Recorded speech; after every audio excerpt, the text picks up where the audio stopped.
So the trade deficit number that started this war was calculated using Canadian paperwork, not American customs data, not independently verified U.S. government records. Canadian export declarations, processed by Canadian border officials, transmitted to Washington under a bilateral agreement signed in 1987 that almost no one in the current administration and almost no one in the American public has ever heard of. The specific numbers cited in every press conference, every tariff announcement, every declaration of how badly America has been ripped off by its northern neighbor, that number was produced by Canada, using Canada's data, processed by Canada's border agency, and transmitted to the United States as a courtesy that has continued unexamined and unquestioned for 37 years. That is not a footnote. That is the foundation. Because if the data is Canada's, if the trade deficit figure that justified 50% tariffs on Canadian goods was calculated from records that Canada produces, transmits, and could, if it chose, modify, then the entire premise of the trade war rests on a statistical arrangement that one side of the dispute controls and the other side has never independently verified. 37 years of Canadian paperwork sitting unexamined beneath the architecture of the most significant trade disruption in North American history. $2 trillion in annual U.S.-Canada trade, measured and recorded through a system that Washington signed on to in the Reagan administration and has not revisited since. Warren Buffett, who was briefed on the mechanics of the 1987 agreement by sources familiar with the arrangement, responded with a line that has been circulating in financial and trade policy circles since it was first attributed to him. "I have walked away from deals," Buffett said, "where the numbers looked very attractive, because when I asked where the numbers came from, the answer was the other side of the table. You never fight a war using maps drawn by the other side. You verify. And if you cannot verify, you do not declare." When you hear how the 1987 agreement actually works, what it requires Canada to do, what it allows Canada to see, and what it means that 37 years of American trade policy has been built on data produced by the country that data describes, you will understand why career trade economists and customs data officials on both sides of the border are calling this the structural flaw at the center of the most consequential trade dispute in North American history. Hit subscribe, because what is built on a foundation this fragile does not hold. And the cracks are already visible. Let me give you the full context, because the 1987 agreement did not emerge from negligence or bad faith. It emerged from a genuine practical problem that two neighboring countries with an extraordinarily integrated trading relationship needed to solve. And the solution they found was elegant, efficient, and entirely reasonable for the moment in which it was designed. What it was not designed for was a trade war 37 years in the future that would place the data it produces at the center of a continental economic and political conflict. Here is the foundational problem the 1987 agreement was created to address. When goods cross any international border, two separate sets of records are generated. The exporting country records what left. The importing country records what arrived. In theory, those two sets of records match. In practice, they almost never match precisely, because the exporter and the importer use different valuation methodologies, different commodity classifications, and different timing conventions for when a shipment is officially recorded. The discrepancies between export records and import records create what trade statisticians call bilateral asymmetries, gaps in the data that make it difficult to know with precision what the actual flow of goods between two countries looks like. For countries with modest trade volume or infrequent border crossings, those asymmetries are manageable. For the United States and Canada, with the most heavily trafficked commercial border on Earth, crossed by approximately $2 billion worth of goods every single day, the asymmetry problem had become, by the early 1980s, a genuine obstacle to serious bilateral trade analysis. The numbers from each side did not reconcile. And when the numbers do not reconcile, every policy built on those numbers is built on an uncertain foundation. The 1987 agreement, formally the Canada-United States Statistical Data Exchange Agreement, processed through the two countries' customs and statistical agencies with the procedural quietness of administrative arrangements that are consequential in function but unremarkable in form. was designed to eliminate that asymmetry through a deliberate shortcut. Rather than both countries independently counting every shipment and then attempting to reconcile the inevitable discrepancies, the two governments agreed to use each other's export data as their own import data. Canada's export records, processed by the Canada Border Services Agency, generated from Canadian customs declarations, validated by Canadian government officials, would become the United States import records for goods arriving from Canada. American export records would become Canada's import records for goods moving northward. The logic was sound. The exporting country, watching the goods leave, is in a structurally better position to record precisely what is departing than the importing country is to independently record everything that arrives. Export declarations are filed by the shipper, who knows exactly what is in the cargo. They are processed at the point of origin by officials who can inspect and validate. If you want to know what left Canada for the United States, the most reliable record of that departure is the Canadian Export Declaration. The 1987 agreement simply formalized the use of that record as the American Import Record. 37 years ago, under conditions that bore no resemblance to the conditions of the present moment, most Americans who have heard the trade deficit figure, and nearly every American with any awareness of the trade debate has heard it, assume it comes from American customs data, from U.S. Customs and Border Protection independently counting and recording what crosses the border into the United States. From an independent American accounting of an American economic condition, the assumption is entirely reasonable. The assumption is wrong. The number comes from Canada, has come from Canada since 1987. And the people who have known this, the career trade economists, the statistical agency officials, the customs data analysts on both sides, have known it for decades without it having ever mattered in a way that required anyone to say so out loud. It matters now. It matters enormously. And it matters in a way that no one in the administration had been briefed on when the tariffs were designed. Most Americans do not realize this. Most people in the buildings where the tariff decisions were made did not realize this until it was too late for the realization to change the architecture of what had already been declared. The 1987 agreement was so embedded in the administrative infrastructure of U.S.-Canada trade, so old, so established, so institutionally uncontroversial, that it had ceased to register as something requiring disclosure. It was simply how trade statistics were produced. It had always been how trade statistics were produced, and it was therefore the foundation, unexamined, beneath a trade war that the administration declared with complete confidence in the numbers it was citing. The Office of the United States Trade Representative operates from the Winder Building, within walking distance of the White House.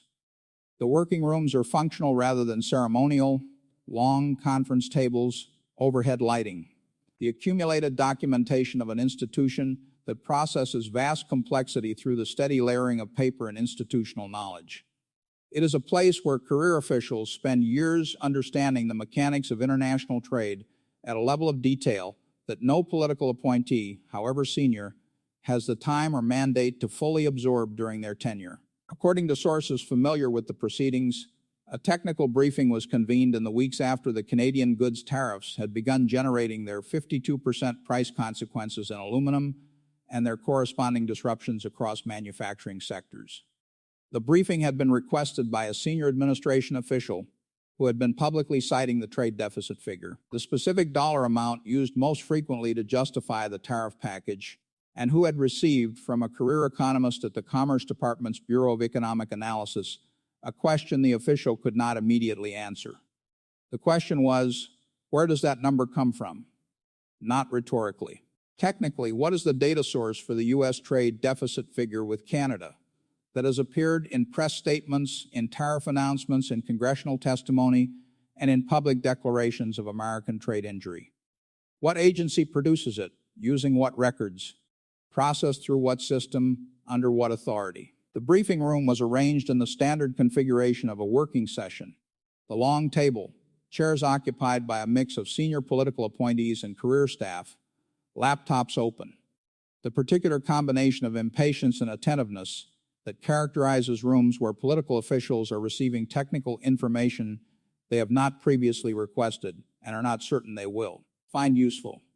A senior career official from the Census Bureau's Foreign Trade Division, the agency technically responsible for U.S. trade statistics, was asked to walk the room through the mechanics of how American import data from Canada is compiled and produced.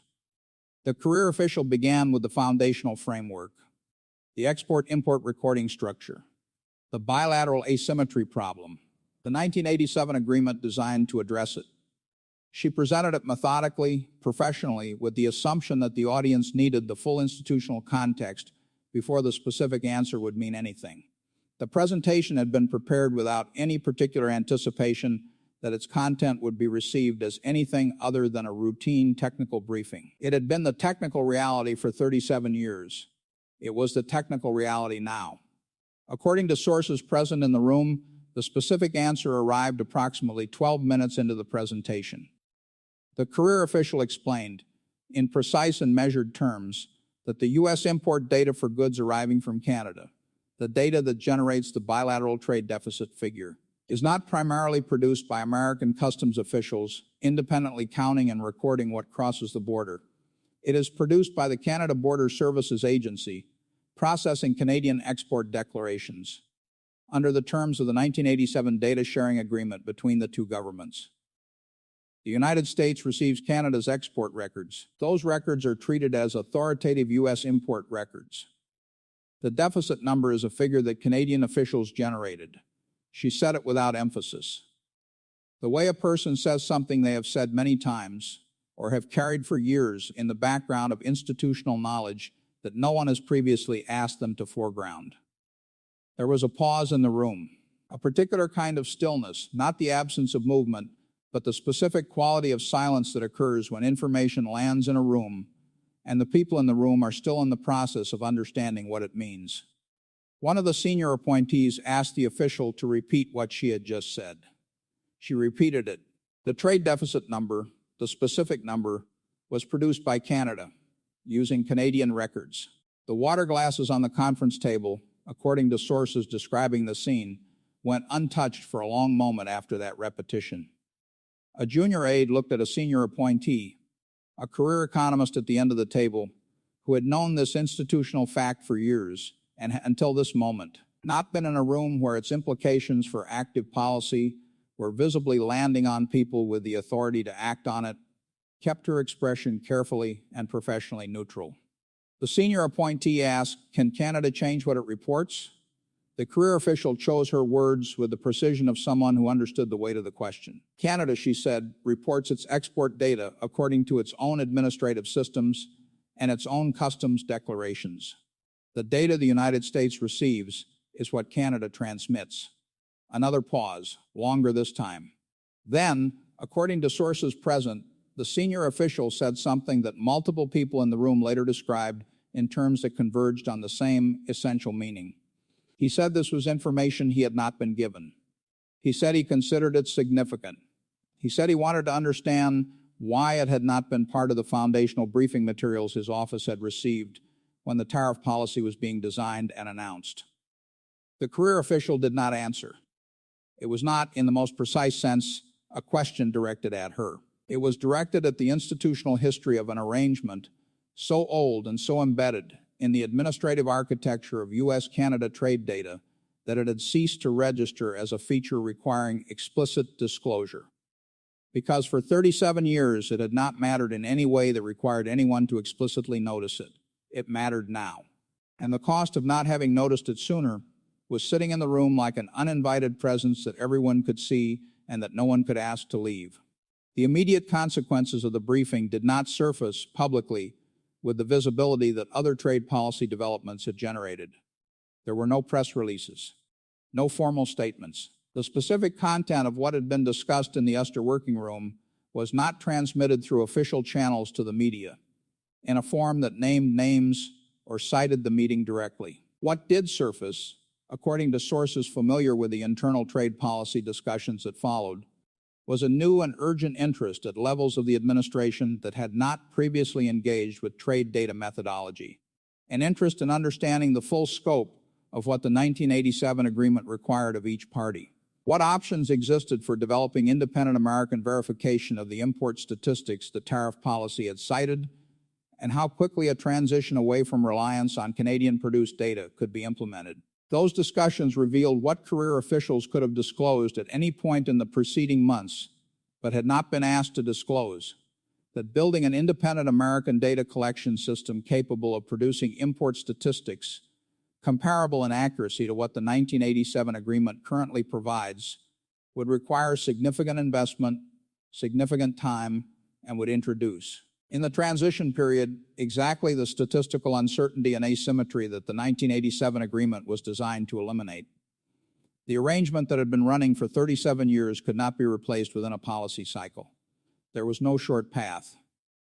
The $2 billion in daily trade that crossed that border would continue to be measured for the foreseeable future by the system built in the Reagan era. The market reaction when elements of the data provenance question began circulating through trade policy networks and financial analysis circles was measured in the instruments that sophisticated investors use to price institutional risk rather than headline movement. Currency options. Bilateral trade fund positioning. The research notes that institutional money managers use to assess the structural stability of a policy framework they are pricing into portfolios. Several major investment bank research teams flagged the data provenance question as a material risk factor for the tariff policy's legal and institutional durability. If the factual record supporting the tariffs rested on data whose methodology was now in question, not because of fraud, but because of a 37-year-old administrative arrangement that had never been subjected to the scrutiny that current political stakes required, the policy was more legally vulnerable than had been previously appreciated. Canadian government lawyers, according to sources familiar with Ottawa's internal legal strategy discussions, identified this dimension of the question within days of its emergence in the public record. They identified it not as a weapon to be deployed immediately, but as a structural feature of the policy's vulnerability, one that would mature with time, becoming more relevant the longer the tariff regime remained in effect and the more extensively it was subjected to legal challenge. Canada did not announce any intention to modify its reporting practices. It issued no statements threatening to withhold data. It took no visible action that could be characterized as leveraging the arrangement it held. The restraint was, according to sources close to the Canadian government's posture, deliberate and precise. Canada did not need to say what the 1987 agreement gave it. The fact that everyone now knew the arrangement existed and understood what it meant was sufficient communication of everything that needed to be communicated. Warren Buffett's response to the data revelation arrived with the particular clinical weight he reserves for situations where a governance failure has been allowed to compound until its cost becomes impossible to conceal. Buffett's response to the 1987 agreement's emergence in the public record was built around the most fundamental principle of his investment methodology, a principle he has applied without exception across 6 decades of evaluating businesses, acquisitions, and the reliability of information on which consequential decisions are made. In 60 years of deal-making, Buffett said, I have had one rule about data that I have never violated. Not once. I verify the source, not the number, the source. A number can look perfect and be completely wrong if the person who produced it had any reason at all, to produce it in a way that served their interest rather than yours. You do not take a seller's accounting for what a business is worth. You bring your own accountant. You get an independent audit, because the seller's numbers are the seller's numbers. And the United States did not bring its own accountant to 37 years of trade data with Canada. It accepted the seller's numbers. And then it started a trade war based on them. The economic translation was precise in its specificity. The trade deficit figure, cited repeatedly as the evidence of American injury, as the proof that the relationship had been structured to Canada's advantage, as the justification for the most significant tariff imposition in the bilateral relationship since the 1930s, had been produced by a data system that one party to the dispute controlled and the other had never independently verified at scale. In corporate governance terms, Buffett said, this is equivalent to a board of directors approving a major acquisition based on financial statements prepared entirely by the selling company's own accounting team without an independent audit. It happens, he said, and when it does, the acquiring company almost always overpays, because the numbers they received were the numbers someone needed them to believe. Not necessarily through fraud, through the structural arrangement of data production that makes a particular answer the most likely answer before the question is even asked. That is how institutional decisions go wrong, quietly over decades, until the moment when they cannot go wrong quietly anymore. The historical parallel Buffett drew was not to a foreign policy failure, but to a corporate governance one, the pattern he had watched repeat across his career in situations where decision-makers had acted on data they received from parties with material interests in the outcome of the decision being made. I watched Enron happen, he said. I watched 2008 happen. In both cases, and in every case like them that I have watched in 60 years, the common thread was not criminality, though criminality was sometimes present. The common thread was that the people making the largest decisions were working from data that was produced, filtered, or structured by the people who benefited from the decisions those numbers drove. That is how institutional catastrophes are built. Not in a day, over years, one unverified data point at a time, until the structure is so large and so committed that the cost of acknowledging the foundation is greater than anyone is willing to pay. Buffett connected the 1987 agreement directly to this pattern. The arrangement was not malicious, he said. It was practical. It solved a real problem in 1987 in a way that served both countries' administrative interests. What it did not anticipate was that 37 years later, the numbers it produced would be placed at the center of a bilateral confrontation where both sides had direct interests in what those numbers showed. At that point, the moment the data becomes contested, you need independent verification. You need your own accountant. And the United States, in the design of this tariff policy, did not have one. The verdict line arrived with the quiet finality that defines Buffett at his most precise. There is a word, he said, for building a structure on a foundation you have not inspected. In construction, we call it negligence. In finance, we call it a fiduciary failure. In trade policy, we have apparently been calling it normal. The inspection is overdue, and what it finds will not be comfortable for anyone who built on top of it. The implications of the 1987 data agreement, now surfaced in policy circles, in financial analysis networks, and in the public record, cascade outward in directions that affect far more than the U.S.-Canada bilateral relationship. The most immediate structural consequence is the question of what the trade deficit figure actually is, independent of the methodology that has produced it for 37 years. This is not a theoretical exercise. If American import data from Canada is based on Canadian export records, then any systematic difference in how Canadian customs officials classify goods, value shipments, or apply statistical standards, differences that may be entirely consistent with international norms, could produce a deficit figure that diverges from what an independently conducted American customs count would generate. How large is that divergence? According to sources familiar with the methodology discussions that followed the Uster briefing, that question had not been answered because it had not been asked. An independent validation of the 1987 system's output against alternative measurement approaches had not been conducted at the senior policy level. The validation had never been needed. There is a reason it is needed now. On the political and legal dimension, the data provenance question introduced a new vulnerability into the evidentiary architecture supporting the tariff policy. Trade measures imposed under national security or unfair trade practice authority require, as a matter of administrative law, a factual record demonstrating the injury being addressed. If that factual record rests on data whose methodology is now in question, not because of deliberate manipulation, but because of a 37-year-old administrative arrangement that was never designed to withstand the scrutiny that the current political stakes impose on it, the legal foundation supporting the tariffs is more contestable than the administration had previously assessed. A challenge grounded in data provenance cannot be answered by citing the data. It requires defending the methodology that produced the data.